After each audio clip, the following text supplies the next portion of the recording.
Okay. Screen is visible to all? Yes, ma'am. Okay, so we will Yes, start. ma'am. Yes, ma'am. In between, if it is not visible or if you are having any problem, you can tell. Okay. So we have started yesterday with the concept of FDM. But before start of that concept of FDM, quickly if we revise what are the things that we have covered. So we have seen the concept of multiplexing. So multiplexing is transmitting multiple signals along a single channel, that is called as the multiplexing. Okay, मग ह्याच्यामध्ये मल्टिप्लेक्सरची diagram बघितलेली आपण. Demultiplexer, that diagram we have seen. Then same concept it is here in this second diagram also. Whatever is this, it is the multiplexer part, and this one it is the demultiplexer part. त्याच्यानंतर आपण theoretical part बघितला होता, and after that we have seen the need of multiplexing. So these are all the points because of which the multiplexing is required to be done in the communication system. Okay, and then we have seen the types of multiplexing. First type of multiplexing is time division multiplexing, and another type of multiplexing is frequency division multiplexing. काल पण मी सांगितलं तुम्हाला, याच्यावरती कसा question विचारतात exam मध्ये. Explain the type of multiplexing. In that you have to write the time division multiplexing and frequency division multiplexing. Or the question is also asked as differentiate time division multiplexing and frequency division multiplexing. Okay, so wavelength division multiplexing हे optical communication मध्ये use होतं, that's why we are not considering it now. So we have seen the concept of time division multiplexing. Okay, so there is one diagram ज्याच्यामध्ये combinedly आहेत FDM आणि TDM explain केलेले, so that you will understand the concept more properly. Diagram दिसते इथं दोन्ही FDM ची आणि TDM ची. कंपॅरिझन ने बघा तुम्ही दोन्ही मध्ये काय होतंय. हा, काल जे मी तुम्हाला पेजवर काढून दाखवलं होतं एक्स ऍक्सिस आणि वाय ऍक्सिस, आता इथं बघा वरची डायग्राम कुठली आहे, कुठल्या टेक्निकचे. TDM पण एक्सप्लेन केलाय मी. FDM once again I will repeat today, but before repeating that FDM point, just see here the diagram. Comparison ने बघा तुम्ही दोन्ही डायग्राम, म्हणजे तुम्हाला लवकर लक्षात येईल. काल मी तुम्हाला पेज वरती एक डायग्राम काढून दाखवली होती. एक्स ऍक्सिस वरती टाइम कन्सिडर केला जातो आणि वाय ऍक्सिस वरती कुठला पॅरामीटर असतो, which is the parameter on Frequency. Y axis here, frequency. Frequency. मग बघा Frequency. आता टाइम डिव्हिजन मल्टिप्लेक्सिंग ही खालची डायग्राम आहे टाइम डिव्हिजन मल्टिप्लेक्सिंगची. तर टाइम डिव्हिजन मल्टिप्लेक्सिंग मध्ये what we are doing in time division multiplexing, the channel Time we changes. are, yes, give the answer please. Frequency constant and time changes. So in that frequency is constant. मग इथं बघा तुम्ही frequency कुठल्या axis वरती आहे, Y axis वरती. इथं through out the graph height काय आहे त्या ग्राफची, कॉन्स्टंट आहे. म्हणजेच फ्रिक्वेन्सी काय आहे, प्रत्येक सिग्नलची फ्रिक्वेन्सी सेम आहे, फक्त कुठला पॅरामीटर वेगळा इथं, टाइम स्लॉट. चारच सिग्नल कन्सिडर केले तिथं ह्या चार कलरचे, pink, yellow, this green and blue. So these four signals are transmitted. Suppose A, B, C, D. मग time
काय झालं?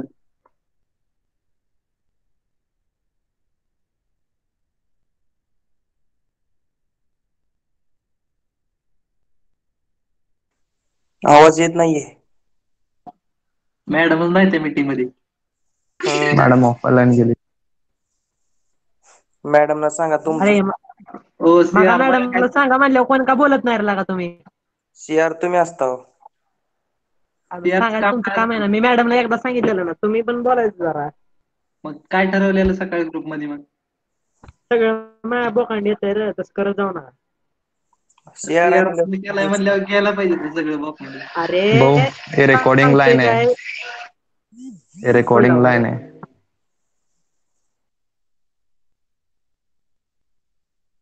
सीआर मॅडमला सांगा.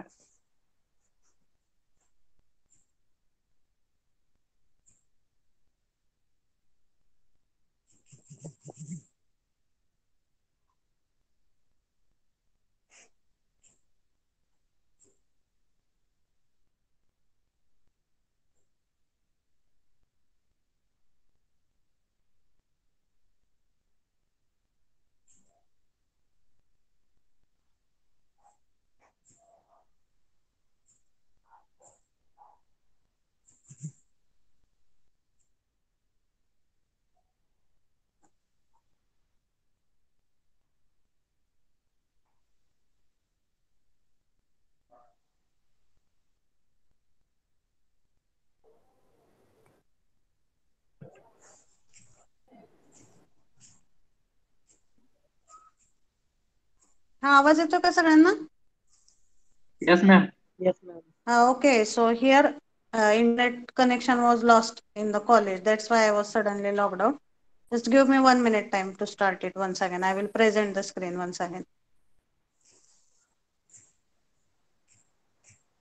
Okay. College net connection was having some problem. So I'm starting from my mobile internet. Just wait 1 minute. Screen is visible to all? नाही ना दिसत आता screen? नाही दिसत आहे. Okay, so I No will ma'am. share it once again. Just wait.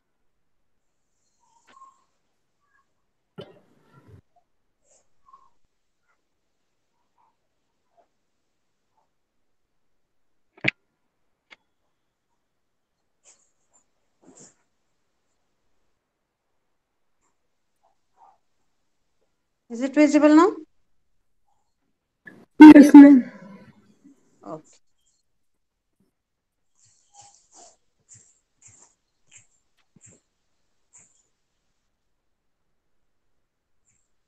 Okay, so we were discussing about this diagram. So how many frames are there in this diagram that I had asked? Can anybody tell? किती frames आहेत ह्या second diagram मध्ये? Just a minute. आता ही जी diagram आहे, this diagram is giving you directly the comparison किंवा concept तुम्हाला दोन्हीचं clear होईल इथं. FDM मध्ये काय होतं आणि TDM मध्ये काय होतं. मग टाइम डिव्हिजन मल्टिप्लेक्सिंग मध्ये काय केलेलं आहे, हा जो चॅनल आहे हा चॅनल आपण वेगवेगळ्या टाइम स्लॉट मध्ये डिवाइड केलाय. ओके, किती सिग्नल ट्रान्समिट करतोय आपण इथं? How many signals are transmitted in this particular example? 4 4. Signal. Okay, 4 signal. Signal we are transmitting. मग हे 4 सिग्नल एकानंतर एक ट्रान्समिट होतात. पहिल्यांदा हा ट्रान्समिट होईल तुमचा कुठला असेल तो, suppose this is A, then B, C and D. मग जोपर्यंत पहिला पुढे जात नाही तोपर्यंत दुसरा इन होत नाही. So this is acting as a serial communication. त्यामुळे मी तुम्हाला सांगितलं टाइम डिव्हिजन मल्टिप्लेक्सिंग मध्ये कुठल्या टाईपचं कम्युनिकेशन होतं? सिरियल कम्युनिकेशन होतं. मग आता हे 4 सिग्नल जेव्हा ट्रान्समिट होतात तेव्हा एक काय कंप्लीट झाली म्हणतो आपण ट्रान्समिशनची? What that particular frame. 4 सिग्नलचं एकदा transmission, that is called as frame. So in this channel, how many number of frames are transmitted? Time division मल्टिप्लेक्सिंगच्या डायग्राम मध्ये किती फ्रेम आहेत ट्रान्समिट झालेल्या या डायग्राम मध्ये? किती फ्रेम ट्रान्समिट झाल्यात सांगा मला. हा, 5. 5 फ्रेम ट्रान्समिट झाल्यात. आता ह्या चॅनल मधून किती फ्रेम ट्रान्समिट होतील that will be dependent on capacity of the particular channel. चॅनलची जर कॅपॅसिटी जास्त असेल तर more number of frames will be transmitted.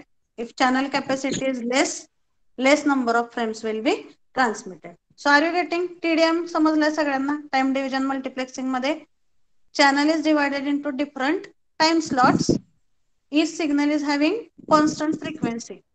आणि एक ट्रान्समिशन जेव्हा कम्प्लीट होतं चारही सिग्नलचं तेव्हा आपण काय म्हणतो त्याला? एक फ्रेम म्हणतो. तुम्ही जर आज ह्याच्या आधीची डायग्राम बघितली,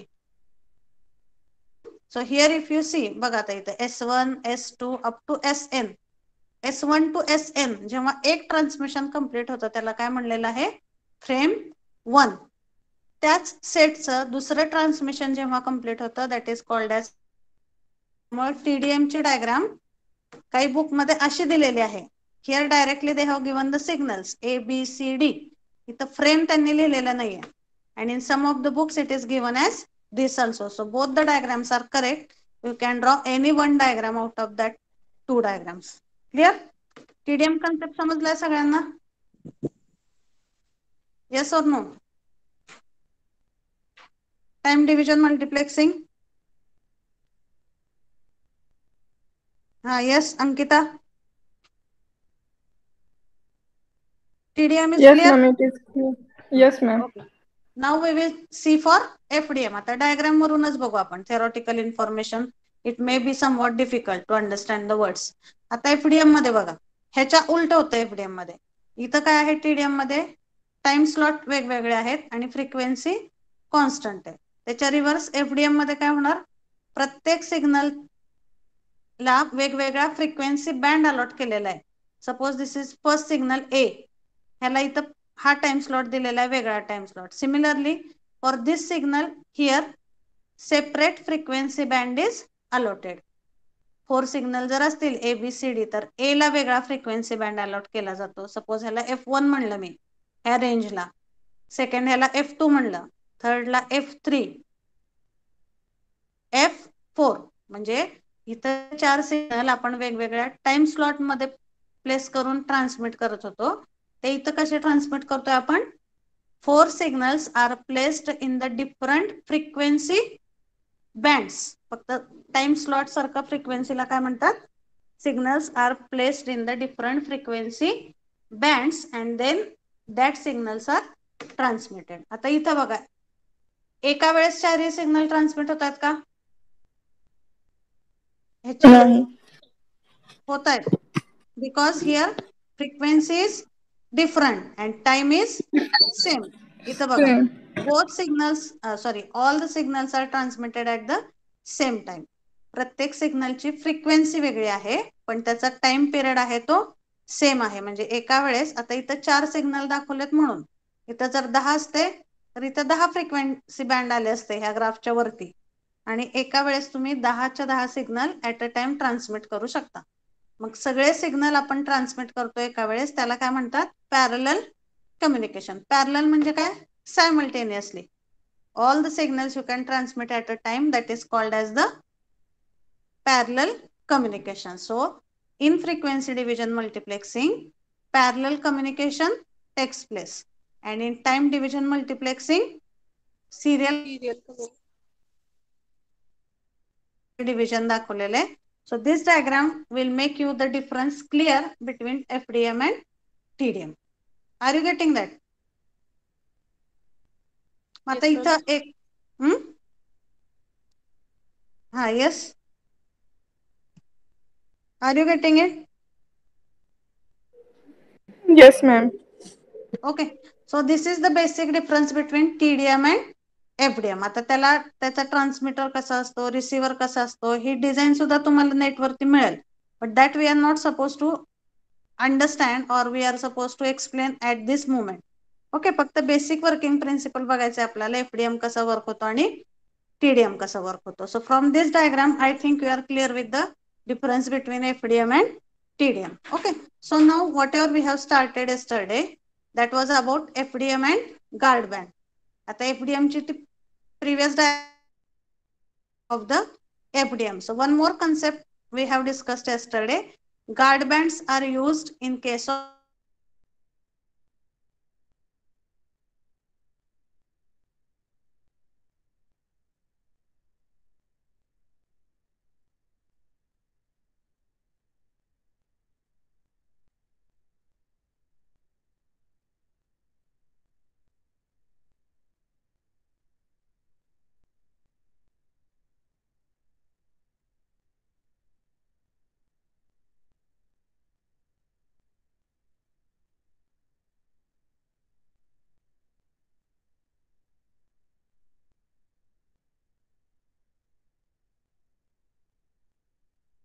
वाय ऍक्सिस वरती. इथं गार्डबँडचा कन्सेप्ट ही जनरल इंटरनेटवरची डायग्राम आहे, त्यामुळे त्यांनी एक्स ऍक्सिस वरती दाखवले.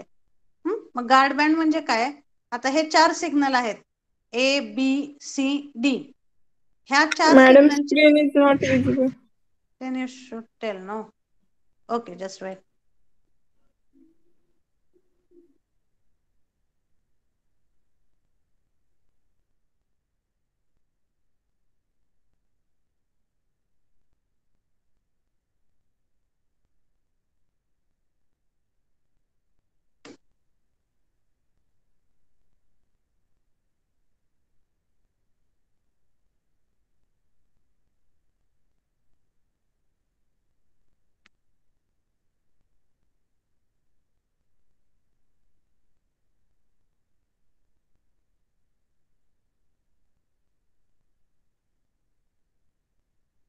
Just 1 minute, huh?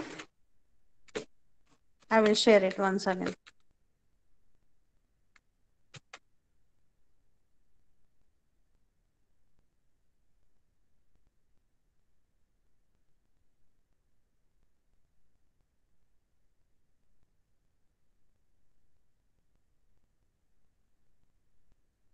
It will be visible now.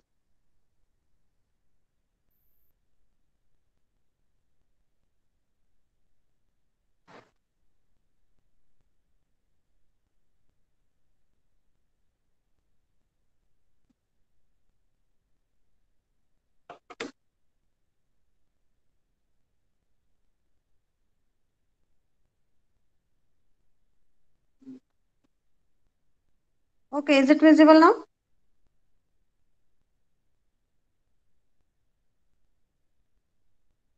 Yes, ma'am. Yes, ma'am. Okay. So guardband concept we were discussing. Suppose these 4 signals are there, A, B, C, D. In FDM, obviously these 4 signals are having the different frequencies. एका सिग्नलची frequency F1 आहे, दुसऱ्याची F2 आहे, तिसऱ्याची F3.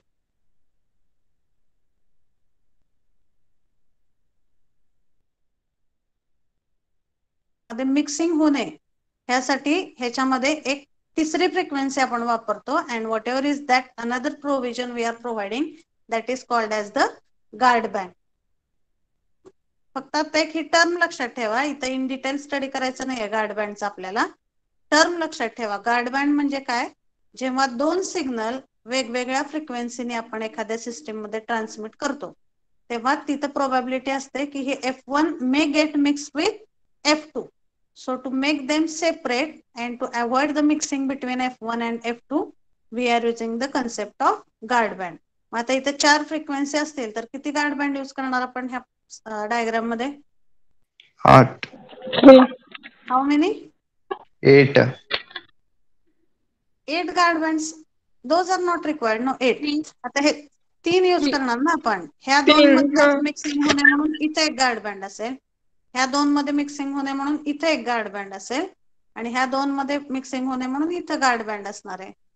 So 2 सिग्नलच्या मध्ये आपण guard band place करतो to separate that 2 signals, किंवा त्या सिग्नलच्या फ्रिक्वेन्सीचे एकमेकांमध्ये मिक्सिंग होऊ नये ह्यासाठी 2 वेगळ्या फ्रिक्वेन्सीच्या सिग्नल मध्ये एक पर्टिक्युलर तिसरा सिग्नल आपण इन्सर्ट करतो, ज्याची फ्रिक्वेन्सी F1 आणि F2 पेक्षा वेगळी असते.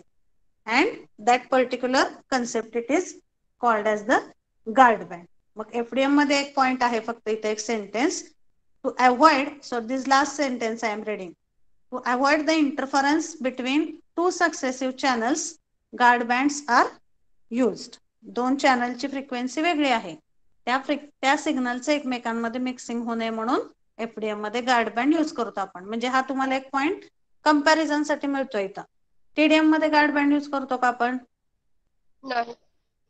So in FDM we are using the guard band. That one point you are getting here for the comparison. Okay, already basic concept of FDM मी सांगितलंय तुम्हाला. So here some points I will discuss once again. In this, number of signals are transmitted at the same time and each source transfers its signal in the allotted frequency range. प्रत्येक सिग्नलला एक frequency range allot केलेली असते, त्या frequency range मध्येच तो signal transmit होतो. That's why there is a suitable frequency gap between two adjacent signals to avoid the overlapping. दोन ओव्हरलॅपिंग म्हणजे काय, दोन सिग्नल एकमेकांमध्ये मिक्स होतात. मग ते मिक्सिंग टाळण्यासाठी काय यूज करतोय आपण एफडीएम मध्ये, गार्ड बँड यूज करतोय. Okay, so since the signals are transmitted in allotted time, so this decreases the probability of the collision. So that are some other information points given. Okay, so 3-4 basic गोष्टी लक्षात ठेवा FDM मध्ये तुम्ही. In FDM each signal is allotted different frequency band and that signal is allotted in the particular frequency band only. All signals are having same time. त्यामुळे सगळे signal आपण एका वेळी ट्रान्समिट करू शकतो एफडीएम मध्ये. कुठल्या टाइपचं कम्युनिकेशन होतं एफडीएम मध्ये? Parallel. आणि एकाच वेळेस सगळे सिग्नल ट्रान्समिट झाल्यामुळं बँडविड्थ युटिलायझेशन जे आहे ते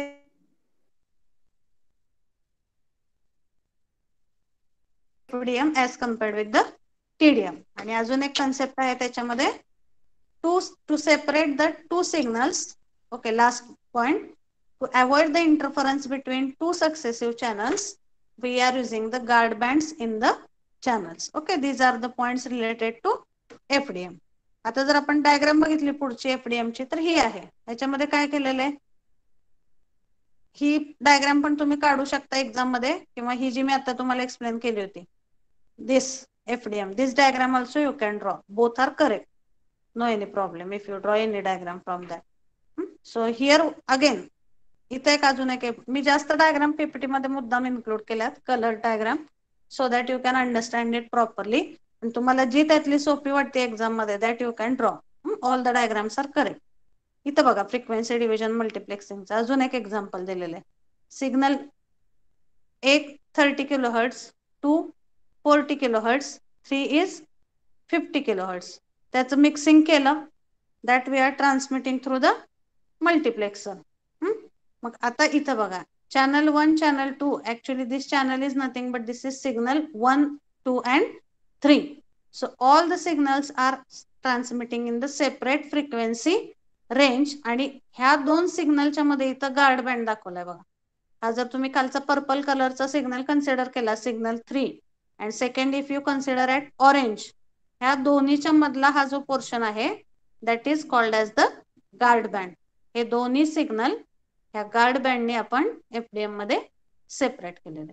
okay, again at demultiplexer this will be separated and given as signal 1, signal 2 and signal 3. That is the concept of frequency division multiplexing.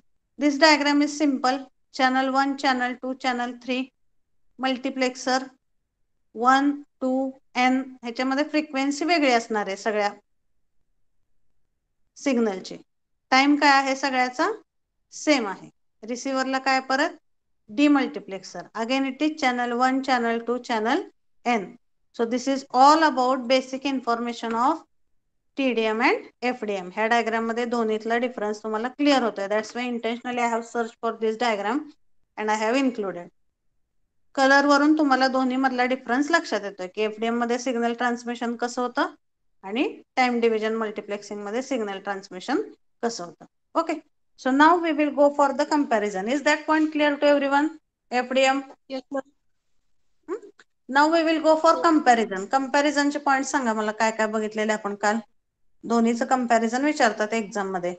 So what is the comparison between TDM and FDM? Define efficiency, cost. Cost बघितलेली आपण, complexity. आता आपण जे discuss केलं त्याच्यावरून कुठले point मिळालेत आपल्याला comparison साठी? Guideline. Guard band. Guard band TDM मध्ये यूज होत नाही, गार्ड बँड एफडीएम मध्ये यूज होतो. हा, अजून Serial communication and parallel communication. serial communication and parallel Parallel. communication. Okay, so we will see the comparison points. Okay, so here are some comparison points. I will just make it of more size. Okay, so this is comparison between FDM and TDM. इकडं काय आहे पहिल्या column मध्ये basics for कंपॅरिझनचे parameters. पहिला आहे FDM आणि दुसरा आहे TDM. So what is first point for comparison? First one it is definition. So FDM, it is a technique that allows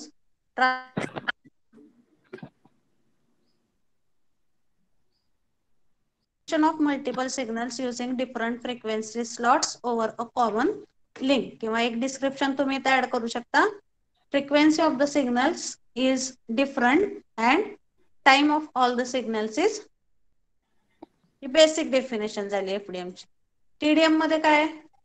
A technique that permits the flow of multiple data signal over a communication link in different time domains. आता ही जरी language तुम्हाला अवघड वाटत असेल तर in exam you can write in the simple words basic concept. FDM मध्ये it does the transmission of all the signals.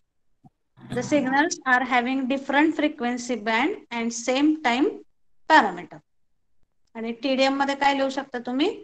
The signals are divided into or they are transmitted through different time slots and all the signals are having same frequency. हा झाला पहिला basic point of definition किंवा त्याला आपण म्हणू शकतो basic working principal TDM आणि FDM. Okay. Second point कुठला दिलेला आहे कंपॅरिझन मध्ये त्यांनी? What is the second point for comparison?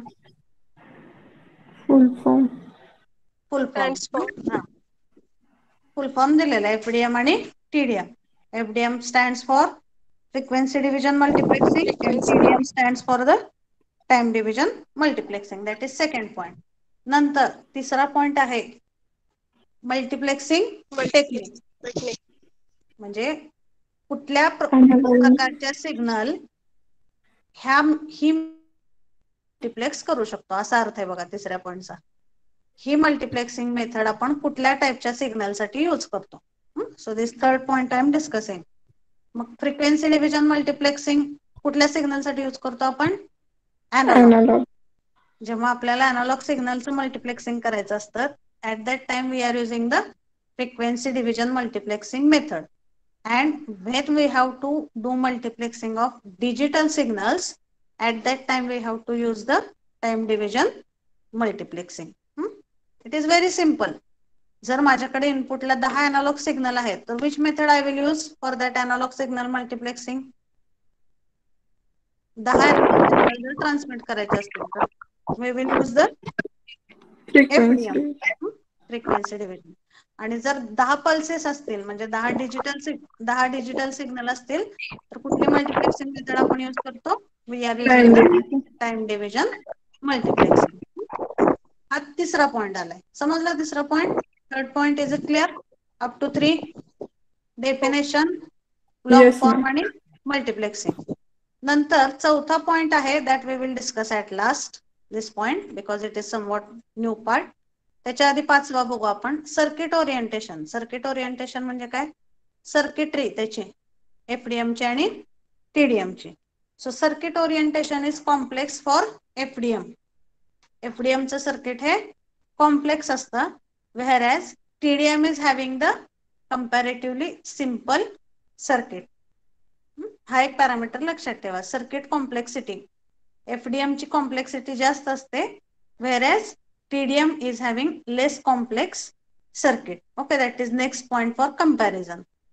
पुढचा पॉइंट आहे क्रॉसटॉक. क्रॉसटॉक म्हणजे काय सांगितलं होतं मी काल? What is the concept of crosstalk? Communication. Communication, but crosstalk is unwanted communication. जेव्हा दोन सिग्नल आपण दोन वेगवेगळ्या स्लॉट मध्ये ट्रान्समिट करतो तेव्हा ते सिग्नल त्याच स्लॉट मधून ट्रान्समिट व्हायला पाहिजे. त्या सिग्नलचं एकमेकांमध्ये मिक्सिंग व्हायला नकोय.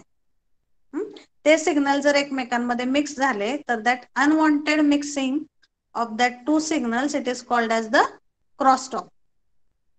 आता आपण ह्या डायग्राम मध्ये बघितलं सपोज हे और one another diagram I will consider. इथं हा एक सिग्नल आहे, हा एक सिग्नल आहे F1 आणि F2. ह्या फ्रिक्वेन्सीचं जर एकमेकांमध्ये मिक्सिंग झालं म्हणजे इथली इन्फॉर्मेशन इकडे ट्रान्सफर झाली तर what ever is that unwanted mixing that is called as the crosstalk or sometimes it is also called as inter-symbol interference. हे दोन्ही शब्द क्रॉसटॉक साठी यूज होतात, इंटर सिम्बॉल इंटरफरन्स किंवा क्रॉसटॉक. मग क्रॉसटॉक जर बघितला तर कुठल्या सिस्टीम मध्ये कमी आहे क्रॉसटॉक? एफडीएम मध्ये का टीडीएम मध्ये? What you can see? TDM मध्ये. Crosstalk exist in FDM.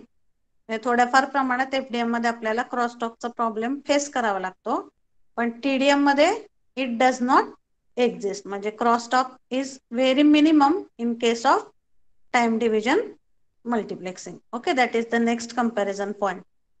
R you getting? Crosstalk means what? Unwanted communication in between. Okay. Next comparison point is propagation delay. Propagation delay means once you transmit the signal, how much immediately it is transmitting. Delay म्हणजे काय? Obviously delay is nothing but some late transmission of the signal. मग propagation delay जर झाला त्या system मध्ये तर FDM is not sensitive. किंवा लक्षात घ्यायचा अर्थ काय आहे? प्रोपॅगेशन डिले म्हणजे ती सिस्टीम स्टार्ट व्हायला जर काही डिले झाला तर त्या केसमध्ये एफडीएम इज नॉट सेन्सिटिव्ह. म्हणजे जरी डिले झाला सिस्टीम मध्ये तरी एफडीएम वरती त्याचा इफेक्ट होतो का जास्त? FDM is not sensitive for that delay. Means what? हे टेक्निकल कन्सेप्ट थोडेसे लक्षात घ्या. प्रोपॅगेशन डिले हा पॉइंट आहे आणि एफडीएमच्या खाली काय लिहिलेलं आहे तिथं? Not sensitive. आणि टीडीएमच्या खाली काय लिहिलेलं आहे? सेन्सिटिव्ह. म्हणजे कुठल्या सिस्टीम वरती डिलेचा इफेक्ट जास्त होतोय? एफडीएम वरती का टीडीएम वरती? TDM मध्ये. टीडीएम. लक्षात घ्या त्या टर्म्स. प्रोपगेशन डिले साठी टीडीएम सेन्सिटिव्ह आहे. म्हणजे जर त्या सिस्टीम मध्ये ट्रान्समिशन साठी काही डिले झाला तर टीडीएम वरती त्याचा इफेक्ट जास्त होतो. Whereas though there is delay in the propagation, FDM is not getting affected because of that propagation delay. That is the concept of this particular point. Propagation delay म्हणजे signal transmission साठी होणारा initial जो काही delay period आहे that is called as propagation delay. So for that delay FDM is not getting affected, whereas TDM performance will get affected because it is sensitive to the propagation delay. Okay, are you getting that point? Propagation delay and sensitivity and not sensitivity. Next आहे efficiency. आता efficiency म्हणजे काय? How much properly it is able, आपण simple शब्दात म्हणतो कार्यक्षमता. कुठल्या सिस्टीमची इफिशियन्सी जास्त आहे? टीडीएम और FDM? TDM. TDM is more efficient as compared with the FDM system, whereas FDM is less efficient as compared with the TDM. Then last one it is, आता ही कॉम्प्लेक्स आहे सिस्टीम, त्यामुळे complex असल्यावर obviously याची cost काय असणार आहे? FDM ची जास्त आहे आणि TDM ची कॉस्ट ही कमी आहे. त्यामुळे तुम्ही most of the telephone application मध्ये जर बघितलं तर TDM is used in case of the telephone application because of all this advantages. त्याच्यावरून डिजिटल सिग्नल ट्रान्समिट होऊ शकतात. तिथं कंपॅरेटिव्हली सर्किट सिंपल असतं, क्रॉसटॉक नसतात त्याच्यामध्ये, इफिशियन्सी ह्याची जास्त असते, cost is also comparatively low.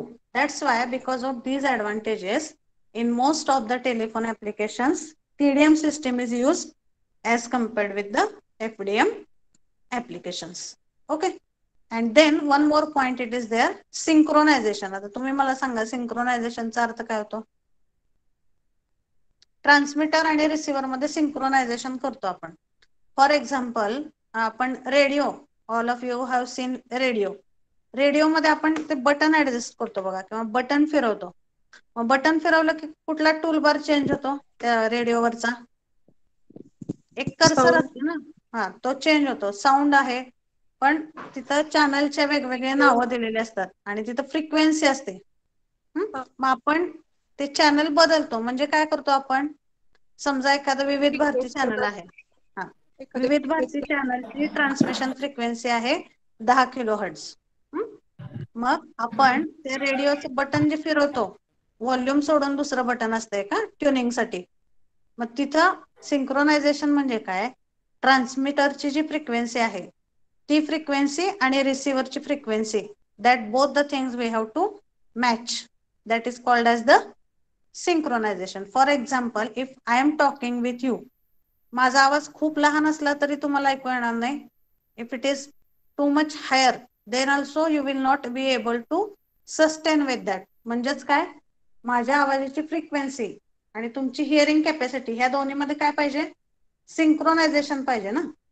What ever transmitter is transmitting the signal, that signal should be received properly by the receiver. मग त्यासाठी जे काही इनिशियल सेटिंग आपण करतो ट्रान्समीटर आणि रिसिव्हरच्या कॅरेक्टरिस्टिक्स मॅच करण्यासाठी, त्याला म्हणतात synchronization. For example, if I am talking normally, you should sit at near distance. म्हणजे काय करतोय आपण, सिंक्रोनायझेशन करतोय ट्रान्समीटर मध्ये आणि रिसिव्हर मध्ये. जर मी माईक घेऊन बोलत असेल तर you can change your place. Mic घेऊन जर मी जोरात बोलले तर you will not be able to tolerate with that, and you have to seat at the long distance. म्हणजेच काय, ट्रान्समीटरच्या कॅरेक्टरिस्टिक्स आणि रिसिव्हरच्या कॅरेक्टरिस्टिक्स ह्या एकमेकांशी इनिशियली मॅच करून घ्यावे लागतात. त्याला काय म्हणतो आपण, सिंक्रोनायझेशन. सिंक्रोनायझेशन म्हणजे मॅच करणे दोन गोष्टी. मग इथं सिंक्रोनायझेशन मध्ये मोस्ट ऑफ द टाइम कुठला पॅरामीटर आपण सिंक्रोनाइज करतो, ट्रान्समीटरची फ्रिक्वेन्सी आणि रिसिव्हरची फ्रिक्वेन्सी. सपोज मी 1 किलो हर्ट्जचा ट्रान्समीटर यूज केलाय आणि रिसिव्हर जर मी 1 हर्ट्जचा यूज केला असेल, त्याच्यामध्ये प्रॉपर सिंक्रोनायझेशन होत नाही. That's why this synchronisation is required in communication systems. मग ट्रान्समीटर आणि रिसिव्हर मधलं सिंक्रोनायझेशन FDM मध्ये it is not needed, and in TDM the synchronization is required between the transmitter and the receiver. Okay, काही specific characteristics आहेत transmitter आणि रिसिव्हरच्या, ज्या TDM मध्ये initially match करून घ्याव्या लागतात. त्यामुळं TDM मध्ये काय दिलंय, सिंक्रोनायझेशन नेसेसरी, आणि FDM मध्ये synchronization is not required. Okay, so these are the basic points in for comparison between FDM and TDM. समजलंय का पॉइंट तुम्हाला सगळ्यांना? Have you understood? हो. Others also please give the answer. Ganesh. Yes, ma'am. Okay. So this is all about FDM and TDM. So we have completed the multiplexing part. Okay, so now if you see the syllabus, introduction of communication झालंय आपलं, elements of communication system is also over. Then baseband and carrier communication, modulation, demodulation, need of modulation, types of modulation, types of communication channels. Then bandwidth we have completed, concept of multiplexing right now we have completed, application is also over. So now this one part is remaining from this chapter, that is electromagnetic spectrum. Okay, so now we are going to discuss about the electromagnetic spectrum. So have you heard that word before this, electromagnetic spectrum? Okay, what is the meaning of electromagnetic? Electro means what? Electrical field. And magnetic means it is having some magnetic field. Okay, so here you just try to understand what is the concept of electromagnetic spectrum. We will start with that. Just wait. From diagram it will be more clear to you. Okay, what is the concept of electromagnetic spectrum? Okay, so if you see this diagram, I will just 1 minute. Okay, Shubham, have you taken the screenshots? Yes, ma'am. Okay, please send me after this lecture. Okay, so electromagnetic spectrum हा point बघतोय आपण आता. On this, the question can be asked, explain the concept of electromagnetic spectrum, or it can be asked as draw the diagram of electromagnetic spectrum with its application. Okay, आता कुठलाही signal जर बघितला तर मी तुम्हाला सांगितलं की प्रत्येक ऍप्लिकेशनची फ्रिक्वेन्सी काय आहे. Each application is having some different frequency range. So electromagnetic spectrum, if you see the definition, okay, you just see the definition. Electromagnetic spectrum is graph of frequency range and wavelength range for a particular application in communication. Communication चे suppose 10 application आहेत. Consider that there are 10 applications of communication system. प्रत्येक application हे एकाच frequency range मध्ये असणार आहे का? Whether all the applications will be in the same frequency range? No. No. No. Each application is allotted in the different frequency range. For example, मी तुम्हाला सांगितलं सॅटेलाइटची जर फ्रिक्वेन्सी रेंज बघितली आपण तर ती कंपॅरेटिव्हली खूप हाय असते. किंवा रेडिओ फ्रिक्वेन्सी रेंज मध्ये सॅटेलाइटची ऑपरेटिंग फ्रिक्वेन्सी असते. It will be in gigahertz or it will be in the terahertz. But if you consider our audio सिस्टमचे रिलेटेड जे ऍप्लिकेशन आहेत रेडिओ टेलिव्हिजन त्याची ऑपरेटिंग फ्रिक्वेन्सी असते बेस बँडच्या रेंज मध्ये. So there it is in the range of 1 kilohertz 0 to 20 kilohertz. म्हणजे प्रत्येक ऍप्लिकेशनला वेगळी फ्रिक्वेन्सी आपण अलॉट केलेली आहे. ऑब्विसली फ्रिक्वेन्सी वेगळी आहे म्हणजे वेव्हलेंथ पण काय असणार आहे प्रत्येक ऍप्लिकेशन मध्ये. That wavelength is also going to be different. And what is the relation between frequency and wavelength? How we give the relation between f and lambda? Inversely proportional. म्हणजे जेव्हा फ्रिक्वेन्सी वाढते तेव्हा वेव्हलेंथ काय होते कमी होते. And when frequency is reduced, wavelength it is increased. increase. Electromagnetic spectrum म्हणजे काय? It is nothing but in this graph whatever we are seeing, ही जी डायग्राम दिसते तुम्हाला, that diagram is nothing but it is called as electromagnetic spectrum. So electromagnetic spectrum is graph of, हा graph आहे. कशाचा graph आहे? Frequency range. म्हणजे इथं जर तुम्ही बघितलं ह्या खालच्या लाईनला तर इथं कुठले पॅरामीटर दिसत आहेत तुम्हाला? Which parameter you see here at this line? This is frequency. So on one side we are considering different frequency ranges. ही एक साइड झाली ह्या ग्राफची खालची साइड. आणि वरच्या साइडला काय ग्राफ मध्ये कुठला पॅरामीटर आहे त्याच्या अपोजिट साइडला? Wavelength. म्हणजे आपल्या कम्युनिकेशन सिस्टीम मध्ये जे जे काही वेगवेगळे ऍप्लिकेशन आहेत त्या ऍप्लिकेशनचं क्लासिफिकेशन केलेलं आहे different frequency ranges and respective wavelength ranges. आता फॉर एक्झाम्पल इथं फ्रिक्वेन्सी बघा, पहिली फ्रिक्वेन्सी आहे 30 kilohertz. First frequency is 30 kilohertz. दुसरी फ्रिक्वेन्सी आहे 300 हर्ट्ज. पहिली आहे 30 हर्ट्ज, दुसरी 300 हर्ट्ज, तिसरी आहे 3 किलोहर्ट्ज, 30 kilohertz. 30 किलोहर्ट्ज. म्हणजे फ्रिक्वेन्सी काय होते इकडं? From left to right frequency increase 10 times. म्हणजे 10 पटीनं प्रत्येक ह्याला फ्रिक्वेन्सी काय होते? वाढते. मग फ्रिक्वेन्सी जर लेफ्ट टू राईट वाढत असेल तर वेव्हलेंथ काय होणार आहे? ऑब्विसली कमी होणार. कमी होणार. मग आता इथं जर तुम्ही बघितलं फॉर एक्झाम्पल इथं 30 किलोहर्ट्ज आहे तर त्याच्या रिस्पेक्टिव्ह वेव्हलेंथ ही जास्त असणार आहे. So I will read the values of frequencies. पहिली आहे 30 हर्ट्ज, दुसरी 300, परत 3 किलोहर्ट्ज, 30 किलोहर्ट्ज, 300 किलोहर्ट्ज. असं जर मी इथपर्यंत बघितलं तर इथं किती आहे फ्रिक्वेन्सीची value? 300 gigahertz. So if this is maximum frequency and if this is minimum frequency, ह्याच्या रिस्पेक्टिव्ह मिनिमम फ्रिक्वेन्सीच्या रिस्पेक्टिव्ह जी वेव्हलेंथ असणार आहे ती मॅक्झिमम असणार आहे का मिनिमम? मॅक्झिमम. फ्रिक्वेन्सी इथं मिनिमम आहे म्हणजे ही वेव्हलेंथ जी आहे this wavelength will be maximum. आणि इथं फ्रिक्वेन्सी मॅक्झिमम आहे म्हणजे रिस्पेक्टिव्ह वेव्हलेंथ काय असणार आहे इथं? Minimum. Okay, so how the frequency is increasing? Frequency is increasing from left to right. Electromagnetic स्पेक्ट्रमच्या ग्राफमध्ये खाली आपण फ्रिक्वेन्सीची स्केल घेतो खालच्या लाईनवर, तिथं फ्रिक्वेन्सी वाढते. Frequency is increasing from left to right and wavelength is increasing from right to left. Left. कसं लक्षात ठेवायचं इलेक्ट्रोमॅग्नेटिक स्पेक्ट्रमचा graph? You just draw initially 2 lines. एक लाईन इथं काढायची, एक 5-6 लाईनचा डिस्टन्स सोडून वरती एक लाईन काढायची. That will be your borders for frequency and wavelength.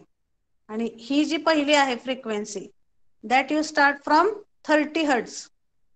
First frequency you have to start from 30 hertz आणि 10 पटीने वाढवत जायची फ्रिक्वेन्सी. 10 हर्ट्ज मल्टिप्लाय बाय 10 किती येते? 300. दुसऱ्या बँडची किती आली frequency? 300 hertz. Again you multiply by that 300 by 10, it will be 3000 hertz. म्हणजे पुढची फ्रिक्वेन्सी किती आलेली आहे? 3 kilohertz. Multiplied by 10, you will get it as 30 kilohertz. Again multiplied by 10, you will get 300 kilohertz. त्यामुळे सगळ्या व्हॅल्यूज तुम्हाला लक्षात ठेवायची गरज नाही. You just remember how many number of frequency bands are there. आता ही जी आहे इथून 300 गिगाहर्ट्जच्या पुढची, that is some different frequency applications that we will consider later. आधी तुम्ही फ्रिक्वेन्सी कशा लक्षात ठेवायच्या समजून घ्या. पहिली आहे 30 हर्ट्ज. पहिली लक्षात ठेवा फक्त. आणि लास्टची किती आहे?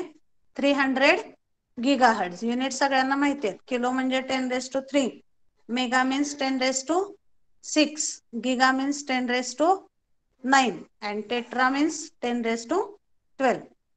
मग 30 हर्ट्ज त्याला 10 ने मल्टिप्लाय करा, ती पुढची असेल. त्याला 10 ने मल्टिप्लाय करा, that will be the next frequency band.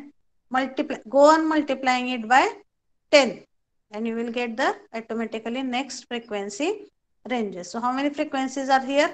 1 2 3 4 5 6 7 8 9 10 11. 11 frequencies तुम्हाला दाखवायच्यात. पहिली आहे 30 hertz. Just in every time multiply the previous frequency by 10. So there are total 11 frequency bands. पहिली आहे 30 hertz आणि लास्टची किती आहे frequency? 300 gigahertz. That many points you only remember. So it is easy to draw the frequency for that particular points.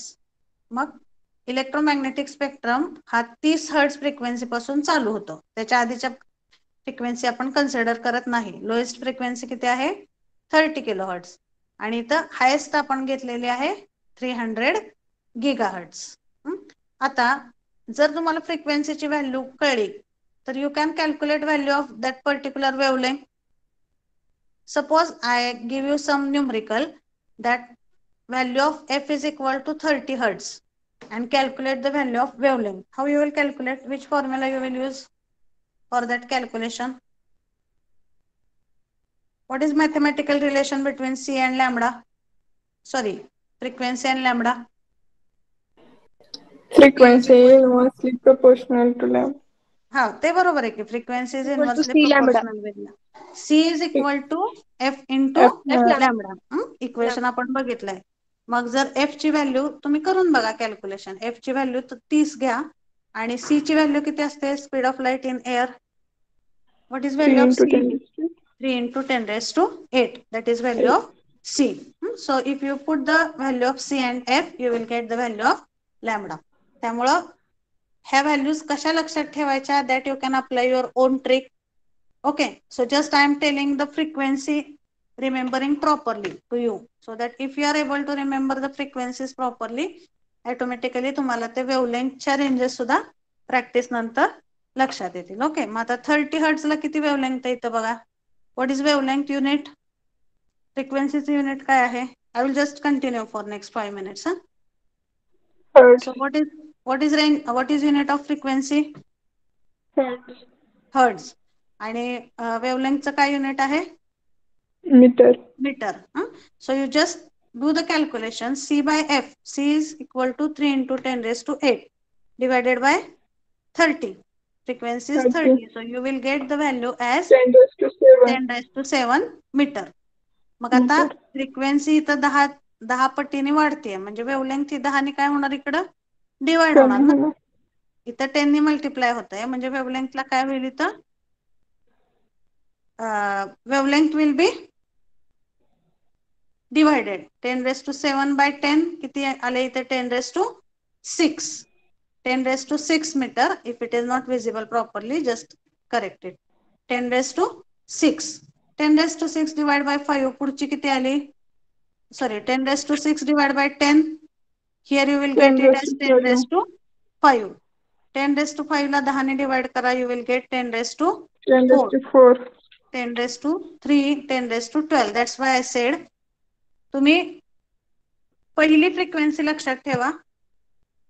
किती band आहेत इथं? 11 घ्यायच्यात आपल्याला. पहिली आहे 30 हर्ट्ज, लास्टची आहे 300 गिगाहर्ट्ज. Gigahertz. ह्या जर व्हॅल्यूज लक्षात ठेवल्या व्यवस्थित तर इथली व्हॅल्यू सुद्धा तुमची चुकू शकत नाही.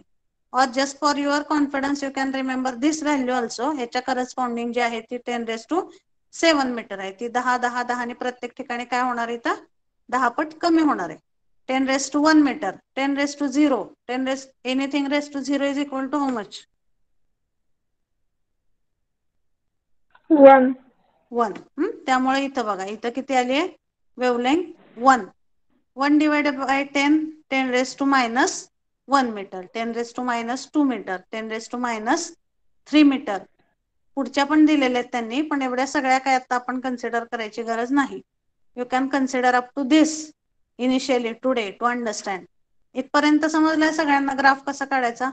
मग ह्या व्हॅल्यूज काय आहेत? ह्या बँडला आपण काय म्हणतो? फॉर एक्झाम्पल ELF म्हणजे एक्स्ट्रीमली लो फ्रिक्वेन्सी आहे, VF म्हणजे व्हॉइस फ्रिक्वेन्सी आहे. इथं आहे ह्या ग्राफ मध्ये. पहिला फ्रिक्वेन्सी बँड कुठला आहे? 30 हर्ट्ज ते 300 हर्ट्ज. त्याची वेवलेंथ रेंज किती आहे? 10 raised to 7 meter to 10 raised to 6 meter. 6 meter. What is name of that band? Extremely low frequency Basically. band. त्याचं ऍप्लिकेशन काय आहे? Mainly power transmission. हा Power टेबल आपल्याला स्टडी करायचा इलेक्ट्रोमॅग्नेटिक स्पेक्ट्रम मध्ये. याच्यामध्ये नवीन कन्सेप्ट कुठलाही नाही, फक्त काय हा एक ग्राफ आहे ज्याच्यामध्ये आपण वेगवेगळ्या फ्रिक्वेन्सी रेंजेस त्याच्या रिस्पेक्टिव्ह वेवलेंथ ह्या ग्राफिकली आपण रिप्रेझेंट करतो. आणि प्रत्येक फ्रिक्वेन्सी बँड एक स्पेसिफिक ऍप्लिकेशन साठी आपण यूज करतो. आता फॉर एक्झाम्पल हा पहिला जो आहे कुठला आहे? पहिला बँड 30 हर्ट्ज ते 300 हर्ट्ज. कुठे आहे तो डायग्राम मध्ये? Here. So what is this band? Called as ELF. आता इतर लॉंग फॉर्म लिहिता येत नाहीत, that's why in table I have given the long form. ELF stands for what? Extremely low frequency. ह्याचं आपण मेनली असं क्लासिफिकेशन करू शकतो: low frequency, medium frequency and high frequency. Left साइडला कुठल्या फ्रिक्वेन्सीज आहेत? लो फ्रिक्वेन्सीज आहेत. सेंटरला medium and lastly Medium. It is having high frequency. From that it is divided. So before the next lecture, today only I will share this PPT. You can just have look in this particular frequency ranges. एकदा हे graph पण बघून घ्या कसा draw करायचा, आणि हा जो चार्ट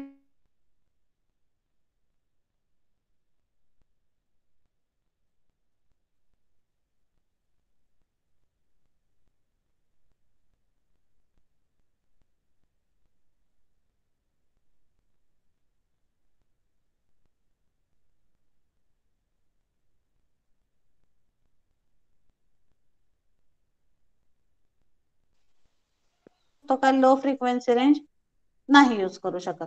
हे जी मधली रेंज आहे that is used for radio broadcasting, AM broadcasting, television broadcasting. म्हणजे आपल्या डे टू डे लाईफ मधले जे एक्झाम्पल्स आहेत त्याच्यामध्ये आपण बेस बँड फ्रिक्वेन्सी यूज करतो. ते ह्या ग्राफिकल रिप्रेझेंटेशन मधून प्रूव्ह होतंय की कुठल्या फ्रिक्वेन्सी रेंज आपण कुठल्या ऍप्लिकेशन साठी यूज करतो. Okay, so you can just have look to that graph. You can see that graph as well as you study the table so that it will be more easy to understand the electromagnetic spectrum point in the next lecture. Is it clear? Yes, ma'am. Okay, Ma'am. so tomorrow we will start with the electromagnetic spectrum point. So today just we will stop here. So just 1 minute. Hello,